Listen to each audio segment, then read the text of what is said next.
तो अब आपके सामने प्रस्तुत है a journey to Omkareshwar part 2।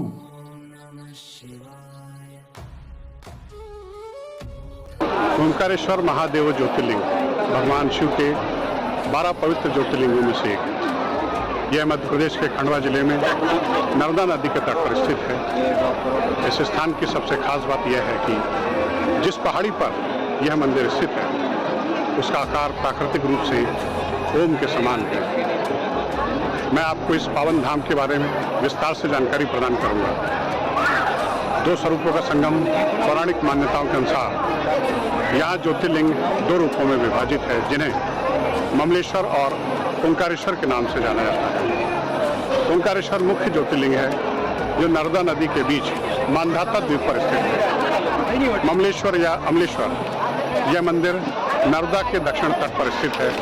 कहा जाता है कि इन दोनों के दर्शन के बिना यात्रा आपकी अधूरी मानी जाती है। इस स्थान से जुड़ी कुछ महत्वपूर्ण पौराणिक कथाएं प्रचलित हैं, जैसे एक शाकू वंश के राजा मांधाता ने यहाँ कठोर तपस्या की थी, जिससे प्रसन्न होकर भगवान शिव यहाँ ज्योतिर्लिंग स्वरूप विराजित हुए।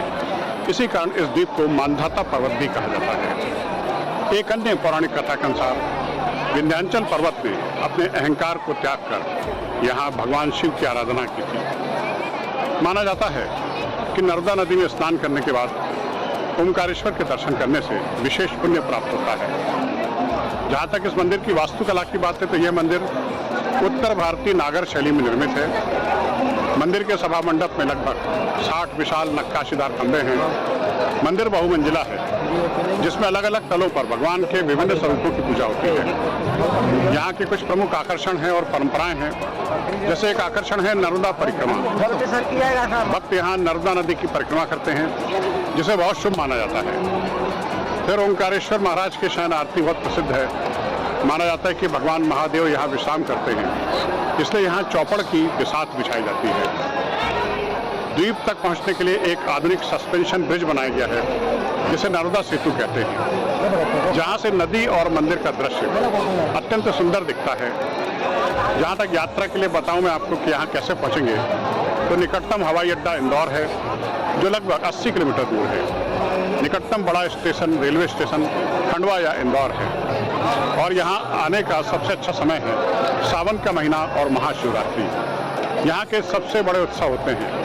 हालांकि अक्टूबर से मार्च के बीच मौसम यात्रा के लिए सुखद रहता है और मैं इस वक्त ओंकारेश्वर में महाशिवरात्रि पर्व के अवसर पर मौजूद हूँ और यहाँ पर बड़ा पावन दृश्य है। आप देख सकते हैं कि किस प्रकार यहाँ पर भक्तों का हजूम है और देश दुनिया से, उड़ीसा से, बिहार से, उत्तर प्रदेश से, इवन मुझे कुछ मित्र मिले भारतीय जो ऑस्ट्रेलिया से भी महाशिवरात्रि के पर्व पर यहाँ पर पधारे थे।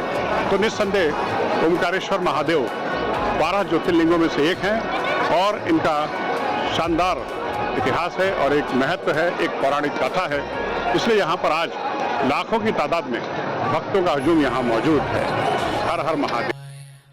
तो इस तरह हम मुख्य ज्योतिर्लिंग के मुख्य मंदिर के लिए पुल पर रवाना हो चुके हैं और जैसा कि आप देख रहे हैं यह ब्रिज काफ़ी पुराना ब्रिज है और आज भी मजबूती के साथ टिका हुआ है।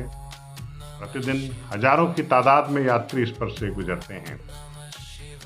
ये नया ब्रिज है और इसके समीप ही एक पुराना ब्रिज भी बना हुआ है। इस तरह से हम मुख्य मंदिर की तरफ आगे बढ़ते जा रहे हैं। देखिए साधु महात्मा भी यहाँ पर उत्साह के साथ मौजूद हैं। अब हम धीरे धीरे अपने समूह के साथ मुख्य मंदिर की तरफ आगे बढ़ रहे हैं। यहाँ पर भी आप देखेंगे कि एक घुमावदार मोड़दार मार्ग बना हुआ है। बच्चे, बूढ़े, जवान सभी लोग यहाँ मौजूद हैं। गायत्री शक्तिपीठ का एक यहाँ पर छोटा सा कार्यालय बना हुआ है। चेतावनी बोर्ड बना हुआ है। यहाँ पर सायरन बजेगा, जल स्तर बढ़ेगा, सायरन सुने, तुरंत पानी के किनारे से हटें। तो ऐसे रास्ते में आप देखेंगे छोटी छोटी दुकानें भी हैं। ये सहस्त्र औदिच्य ब्राह्मण समाज की धर्मशाला है। अब हम मंदिर प्रेमाइसेस में ब्रिज को पार करके मंदिर क्षेत्र में प्रवेश कर चुके हैं और यहाँ पर भी आप देखेंगे धीरे धीरे भीड़ अब बढ़ती जा रही है, क्योंकि महाशिवरात्रि का दिन है। ओंकारेश्वर ज्योतिर्लिंग के हम बिल्कुल समीप पहुँच चुके हैं और समीप ही चक्र तीर्थ घाट है और परिक्रमा पथ भी दाएं साइड पर है। तो ओंकारेश्वर ज्योतिर्लिंग के मार्ग पर हम आगे बढ़ रहे हैं। यहाँ पर आप देखेंगे कि सेवादारों की संख्या में भी कोई कमी नहीं है। एक भक्त हैं, वे आने जाने वाले यात्रियों को केले बांट रहे हैं, क्योंकि उपवास का दिन है, लोग भूखे हैं और केले बांट रहे हैं। सेवा भाव है इनका। बस एक निवेदन भी करते जाते हैं कि भाई केले यहीं खाएं और छिलके यहाँ पर डस्टबिन में डालें, रास्ते में ना फेंकें, यात्रियों को कोई तकलीफ ना हो। तो मैंने भी इनसे 2 केले लिए और खा करके छिलके डस्टबिन में डाल दिए।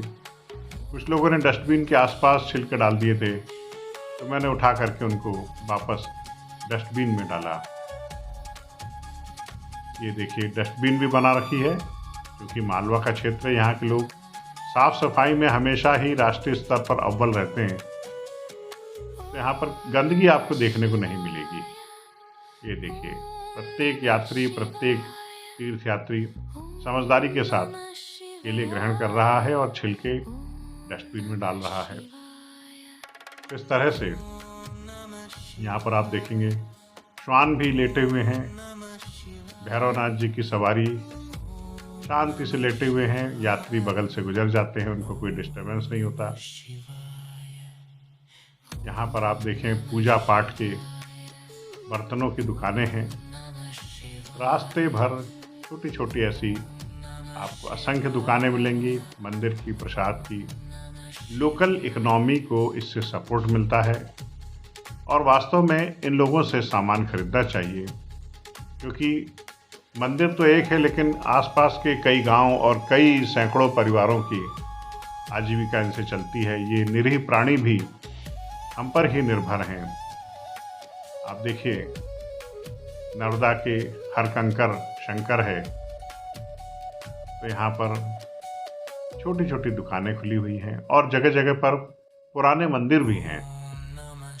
तो हम उस मार्ग पर धीरे धीरे आगे बढ़ते जा रहे हैं और अभी देखेंगे आप, अभी थोड़ी सी भीड़ कम हो चुकी है, क्योंकि दोपहर का वक्त है। ज़्यादातर दर्शनार्थी सुबह या शाम के समय जब थोड़ी सी ठंड बढ़ जाती है तब आते हैं, लेकिन आगे जाकर के देखेंगे आप मंदिर परिसर के भीतर तो भारी मात्रा में भीड़ दिखेगी आपको। भारी भीड़ होने के बावजूद सभी लोग अनुशासित हैं। अब हम मंदिर के अंदर आ चुके हैं। मंदिर के अंदर रेलिंग लगी हुई है, उन पर चलते चलते ये देखिए टीवी स्क्रीन पर बाबा मानधाता नज़र आ रहे हैं। मंदिर दर्शन राइट साइड मुड़ने पर हम उसी मंदिर पर पथ पर आगे बढ़ जाते हैं। हम मंदिर के भीतर ही हैं इस वक्त।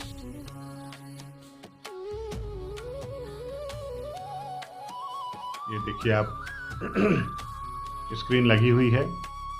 अगर कोई अंदर नहीं जा सकता, नहीं चल सकता, तो स्क्रीन पर भी वो मानधाता बाबा के दर्शन कर सकता है। पूरे जिगजैग के माध्यम से भीड़ को नियंत्रित किया गया है। अब आप सोचिए महाशिवरात्रि का दिन है, लाखों की तादाद में श्रद्धालु आए हुए हैं, लेकिन फिर भी भीड़ मंदिर के भीतर भीड़ जैसा माहौल नहीं है। इसका कारण है कि यहाँ का कुशल प्रबंधन, शौचालय भी बना हुआ है अंदर, और यहाँ पर ये भाई साहब सभी भक्तों को ठंडा पेयजल RO युक्त पिला रहे हैं। बिल्कुल स्वच्छ पानी है और सेवा भावी हैं, सेवादार हैं, यहाँ पर कर्मचारी नहीं हैं ये। तो सभी को पेयजल वितरित किया जा रहा है। मंदिर के भीतर तमाम तरह की सभी सुविधाएं भी हैं। अभी हमारे सामने ही एक महिला यात्री बेहोश हो गई थी, तो वहाँ पर डॉक्टर्स की टीम भी मौजूद थी। दोनों लेडी डॉक्टर आकर के उन्होंने उनका इलाज किया, उनको ग्लूकोज दिया, थोड़ी देर बैठी और फिर वो आगे बढ़ गई। ये देखिए आप, अब यहाँ पर आपको भीड़ दिखेगी और स्क्रीन पर भी आप देख सकते हैं। जैसे जैसे हम है कि आज ओमकारेश्वर में महाशिवरात्रि के पर्व पर भक्तों की भारी भीड़ है और पूरे देश विदेश से लोग आए हुए हैं। उड़ीसा से, कालाहांडी से, बिहार से, झारखंड से, पूरे देश दुनिया से लोग आए हुए हैं और यहाँ पर काफ़ी भीड़ है, आप देख सकते हैं। और महाशिवरात्रि का पर्व है तो निस्संदेह मध्य ओमकारेश्वर और महाकालेश्वर में काफ़ी भीड़ है। तो मैं इस वक्त ओमकारेश्वर से संजीव वैद्य बोल रहा हूँ। ओम नमः शिवाय। आपने देखा इस भीड़ के बीच में ही एक कालाहांडी के अतुल जी थे, उन्होंने कैमरा संभाला और मैंने रिकॉर्डिंग की। यहाँ पर आप ओंकार पार्वतीश्वर महादेव मंदिर के दर्शन कर रहे हैं। मंदिर कॉम्प्लेक्स के भीतर ही पार्वतीश्वर महादेव मंदिर का छोटा सा एक मंदिर निर्मित है, बहुत प्राचीन है। मैं खुद भी इसको बचपन से देखता आ रहा हूँ। अब आपने देखा होगा यहाँ पर भक्तों का हजूम बढ़ता जा रहा है। आप मंदिर की प्राचीन नक्काशी को देखिए, कैसी शानदार नक्काशियाँ बनी हुई हैं। ये प्राचीन संरचना है, नागर शैली में निर्मित ये मंदिर यहाँ पर लोगों को, भक्तों को बरबस आकर्षित करते। देखिए इनका शिल्प देखिए आप, कितना बढ़िया शिल्प है, प्राचीन शिल्प है, आज के समय का नहीं है। उस समय कारीगरों ने भारी भरकम पत्थरों पर इस शिल्प को कैसे निर्मित किया होगा ये वही जानते हैं, क्योंकि ये पत्थर बहुत मजबूत हैं और इन पर छेनी हथौड़ों का प्रयोग करके एक बेहतरीन नक्काशी में कन्वर्ट करना अपने आप में कोई आसान काम नहीं है। इसके लिए उच्च श्रेणी के कारीगरों की आवश्यकता पड़ती है। तो नागर शैली का ये एक खूबसूरत मंदिर है। मंदिर के भीतर की दीवारों को देख सकते हैं आप। यहाँ से बस हम ज्योतिर्लिंग के एकदम समीप पहुँच चुके हैं और कुछ ही समय में हम गर्भगृह के भीतर प्रवेश करने वाले हैं। आप देख सकते हैं गर्भगृह के भीतर पंखा भी लगा हुआ है, एसी भी लगा हुआ है। भीड़ काफ़ी ज़्यादा है लेकिन अनुशासित है। मुझे भी लगभग 3-4 घंटे में यहाँ पर लाइन में लगा रहा, लेकिन किसी प्रकार की कोई असुविधा का सामना हमें नहीं करना पड़ा, क्योंकि ये सब बड़े अनुशासित और शिव भक्ति में लीन लोग हैं और दूर दूर से, देश विदेश से यहाँ पर पधारे हुए लोग हैं। आसपास के ग्रामीण अंचलों के भी लोग यहाँ पर सपरिवार आए हुए हैं। तो आप देख सकते हैं कि अब हम धीरे धीरे गर्भगृह में भी मूल स्थान की ओर बढ़ते जा रहे हैं और यहाँ पर आप देखेंगे भक्तों के जयकारे लग रहे हैं। अंदर माहौल बहुत श्रद्धामय है, भक्तिमय है, शिव भक्ति से सराबोर है यह पूरा माहौल यहाँ का। आप देखेंगे यहाँ पर हर प्रकार के अमीर, गरीब, गांव के, शहर के, देश विदेश के सभी लोग एक साथ लाइन में लगे हुए हैं। किसी प्रकार का कोई भेदभाव नहीं है। और मैंने एक ओमकारेश्वर महादेव में एक खास बात ये देखी कि यहाँ पर वीआईपी दर्शन का कोई प्रावधान नहीं है। नहीं तो कई मंदिरों में वीआईपी दर्शन होते हैं, यहाँ पर सब भक्त एक जैसे हैं, सब भगवान शिव के गण हैं, सब भगवान शिव के भक्त हैं और यहाँ पर किसी प्रकार की कोई अलग से लाइन नहीं है। मेरे साथ कुछ विदेशी भी थे, भारतीय मूल के थे विदेशी, ऑस्ट्रेलिया, इंग्लैंड से आए हुए, लेकिन वो भी हमारे साथ ही लाइन में लगे थे और उनको भी कोई तकलीफ नहीं थी। पूरे रास्ते भर हम गांव वाले अपनी बातचीत करते रहे, बताते रहे मानधाता जी के बारे में। पंखा भी लगा हुआ है यहाँ पर। अच्छा, खास बात यह है कि मंदिर की संरचना ऐसी है कि अंदर कितनी भी भीड़ हो जाए लेकिन आपको गर्मी का एहसास नहीं होता। पता नहीं कहाँ से ये क्रॉस वेंटिलेशन होता है, लेकिन गर्मी का एहसास नहीं होगा आपको, बिल्कुल शीतलता का एहसास होगा। प्राचीन इमारतें हैं और इस प्रकार से बनाई गई हैं कि हवा वगैरह इनके भीतर अपने आप आती जाती रहती है। और मोबाइल चूँकि सबके हाथों में रहता है आजकल, हर व्यक्ति जो है इस क्षण को अपने कैमरे में कैद करना चाहता है। ये जीवन की ऐसी स्मृतियां हैं जिनको आप भूल नहीं सकते कभी भी, क्योंकि क्षण ही ऐसा है। महाशिवरात्रि का दिन है और मानधाता महादेव की नगरी में है, ओंकारेश्वर की नगरी में है, तो लोग चाहते हैं कि ये क्षण हमारी स्मृतियों में हमेशा बने रहें।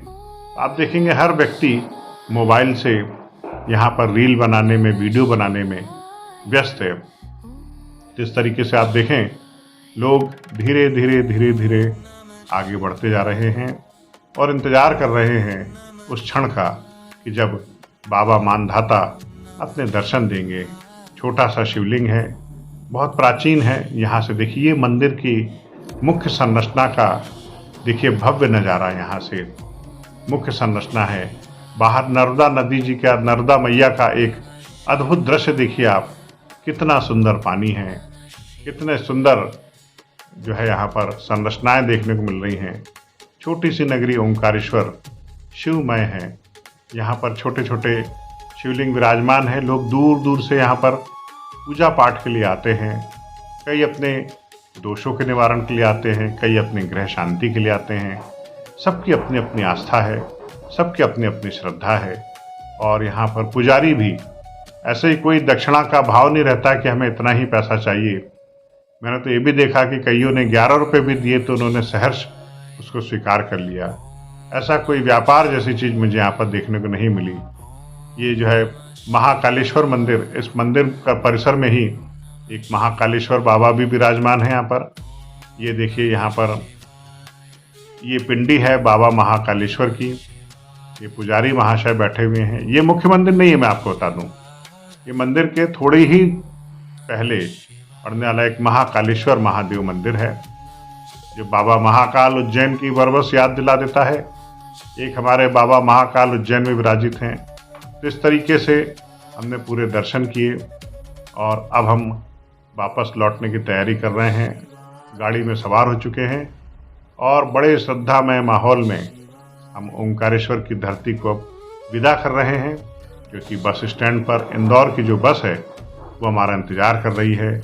अब हम धीरे धीरे महाकाल की नगरी से, माफ़ कीजिएगा, बाबा मानधाता की नगरी से हम बाहर की तरफ रवाना हो चुके हैं। अब विदाई का समय आ गया है। बोलो हर हर महादेव।